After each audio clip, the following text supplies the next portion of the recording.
आखिरकार क्यों वैक्सीन बनाना मुश्किल है? क्यों इतना टाइम लेती हैं वैक्सीन बनने में?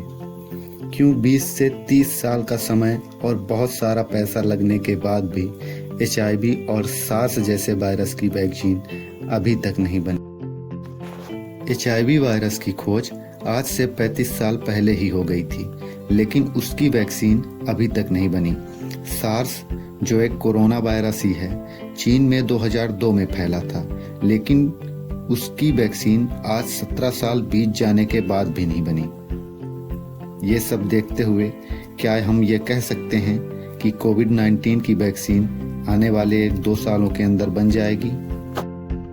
वायरस और इससे फैलने वाली बीमारी के अपने कुछ खास लक्षण होते हैं। जैसे ये अन्य स्रोतों से फैलने वाली बीमारियों से ज़्यादा फैलते हैं, ये अधिक संक्रामक होते हैं और अधिकांशतः लाइलाज होते हैं। ये लाइलाज क्यों होते हैं? इसका सबसे सरल उत्तर देखा जाए तो यह है कि वायरस साइंस जगत की एक अबूझ पहेली है। वैज्ञानिक अभी तक ये तय नहीं कर पाए हैं कि वायरस लिविंग थिंग है या नॉन लिविंग। इसलिए वायरस को सजीव और निर्जीव के बीच में रखा जाता है। वायरस को अगर एक बंद बोतल के अंदर बेजान ग्रह पर करोड़ वर्ष के लिए रख दिया जाए तो फिर भी बराबर चांस है कि इतने समय के बाद भी वो लिविंग सेल पाते ही जीवित हो जाएंगे और अपना प्रभाव दिखाने लगेंगे। वायरस के लाइलाज होने का मेजर रीजन है वायरस का बहुत जल्दी म्यूटेट होना। इसका परिणाम ये होता है कि जो मेडिसिन ड्रग पेशेंट को अभी दी जा रही है और वो काम भी कर रही है, वही कुछ समय बाद काम करना बंद कर देगी, क्योंकि वायरस म्यूटेट होकर यह जान लेता है कि इस मेडिसिन से कैसे बचना है। या इसको कुछ यूँ कह सकते हैं कि वायरस अपने आप को ऐसा बना लेता है कि पहले वाली एंटीबॉडी ड्रग का असर इस पर नहीं होता और वो बच जाता है। नई एंटीबॉडी ड्रग बनाने में बहुत सारा पैसा, रिसर्च और समय लगता है, और ज़रूरी नहीं है कि नई बनी ये मेडिसिन हमेशा के लिए असरदार रहेगी।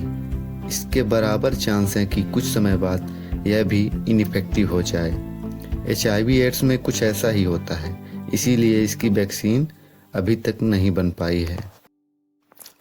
HIV वायरस के बारे में देखा जाए तो एड्स एक बीमारी नहीं बल्कि बीमारियों का लक्षण या ग्रुप है।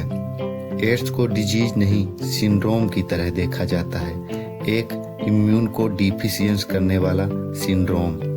इसमें शुरुआती दौर में दी जाने वाली ड्रग बाद में असर करना बंद कर देती है। इसके लिए फिर से नई एंटीबॉडी चाहिए होती है।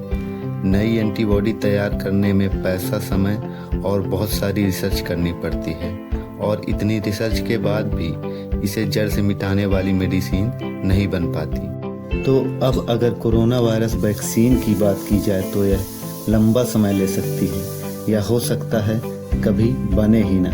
हालांकि दुनिया भर की फार्मास्यूटिकल कंपनी जी जान लगा के वैक्सीन बनाने में लगी हैं, लेकिन ये बनेगी या नहीं, इस पर कुछ कह नहीं सकते। अब सवाल उठता है, अगर वैक्सीन नहीं बन पाई तो क्या होगा? कैसा रहेगा आने वाला समय? यही तो सबसे बड़ा सवाल है। विशेषज्ञों की माने तो अब ऐसा चलता ही रहेगा आने वाले समय तक, जब तक कोई कारगर दवा नहीं आ जाती। हो सकता है ये समय 2 साल हो, 5 साल हो, या उससे भी ज़्यादा हो। कभी किसी शहर से लॉकडाउन हटेगा तो दूसरे शहर में लॉकडाउन लग जाएगा। और सैड बात तो ये है कि कोरोना वायरस उन्हीं शहरों में ज़्यादा फैला है जहां से देश की अर्थव्यवस्था व अन्य महत्वपूर्ण चीज़ें संचालित की जाती हैं। इसका मतलब साफ है, आने वाले समय में कुछ शहर खुले रहेंगे तो कुछ बंद रहेंगे। जैसे ही किसी ग्रीन जोन सिटी में कोरोना के कुछ संक्रमित मरीज पाए जाते हैं, उसको लॉकडाउन कर दिया जाएगा। वहाँ की स्कूल, कॉलेज, मार्केट बंद कर दी जाएंगी। इन सब से दुनिया की इकोनॉमी और सामान्य मानव जीवन बहुत प्रभावित होगा। बेरोजगारी बढ़ेगी, सुविधा साधन घटेंगे और विकास धीमा हो जाएगा। जिस शहर को बंद किया जाएगा, वहाँ के स्कूल, कॉलेज बंद होने से छात्रों की शिक्षा प्रभावित होगी। बहुत सारी ऐसी स्कूल हैं जो ऑनलाइन क्लासेस नहीं दे सकती और बहुत सारे एंट्रेंस व रिक्रूटमेंट एग्ज़ाम भी प्रभावित होंगे। ये एग्ज़ाम एक ही दिन में पूरे देश में संचालित किए जाते हैं, शिफ्ट वाइज करके कई दिनों तक। तो यहाँ भी असुविधा बहुत ज़्यादा होने वाली है, क्योंकि ऐसा तो होगा नहीं कि पूरे देश में कोरोना वायरस जल्दी और एक साथ समाप्त हो जाएगा। और अंत में जाते जाते आइए कोरोना वायरस से जुड़े कुछ डाउट पर भी नज़र डाल लेते हैं।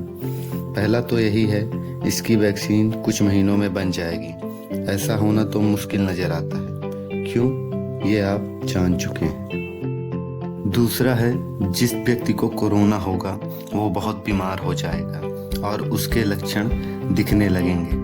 ऐसा नहीं है। बहुत सारे एसिम्प्टोमेटिक केस सामने आ रहे हैं। एसिम्प्टोमेटिक का मतलब होता है कि व्यक्ति को कोरोना वायरस तो है लेकिन दिख नहीं रहा। ऐसा मरीज सबसे ज़्यादा खतरनाक होता है, क्योंकि इसको और इसके करीबियों को इसकी बीमारी का पता नहीं चलता और ये बीमारी को एक दूसरे में फैलाता जाता है। इसको तो खुद कोरोना से कुछ हानि नहीं होगी, लेकिन ये रोग को फैलाता जाएगा और दूसरे व्यक्ति इन्फेक्टेड होते जाएंगे। तीसरा है कोविड-19 और कोरोना वायरस में फ़र्क। बहुत सारे लोग इसको लेकर कंफ्यूज रहते हैं कि कोविड-19 से कोरोना वायरस होता है, जबकि बात यह है कि कोरोना वायरस एक फैमिली है। इसके अंतर्गत बहुत सारे वायरस आते हैं, यहाँ तक कि लाखों आ सकते हैं या उससे भी ज़्यादा। SARS-1 और SARS-2 यानी कोविड-19 इसके उदाहरण हैं। ये इसी फैमिली के अंतर्गत आते हैं। चौथे में है, कोरोना वायरस किससे किससे फैलता है ये भी जान लीजिए। लोगों का मानना है कि कोरोना चमगादड़ से फैलता है और ये सही भी हो सकता है, लेकिन ऐसा नहीं है कि ये केवल चमगादड़ से ही फैलता है। ये सांप, कुत्ते, बिल्ली, यहाँ तक कि घर के आसपास उड़ने वाले पक्षियों में भी पाया जाता है। आगे आने वाला समय जुलाई तक में और कठिन होने वाला है और उसके बाद नवंबर दिसंबर में उससे भी खराब, क्योंकि तब तक ठंड आ जाएगी और ठंड में कोरोना वायरस और ज़्यादा फैलेगा। यह भी देखा जा रहा है कि जो लोग दूसरे शहर में कमाने के लिए गए थे और उनको लॉकडाउन कर दिया गया था उनसे वहाँ अब रुका नहीं जा रहा है। वो किसी तरह वहाँ से निकलना चाहते हैं और वहाँ से बहुत सारे निकल भी रहे हैं। जब ये अपने गांव पहुँचेंगे तो अगर कोई उनमें से संक्रमित है तो वो गांव में कोरोना वायरस को फैला देगा और संक्रमित व्यक्तियों की संख्या तब तेजी से बढ़ेगी।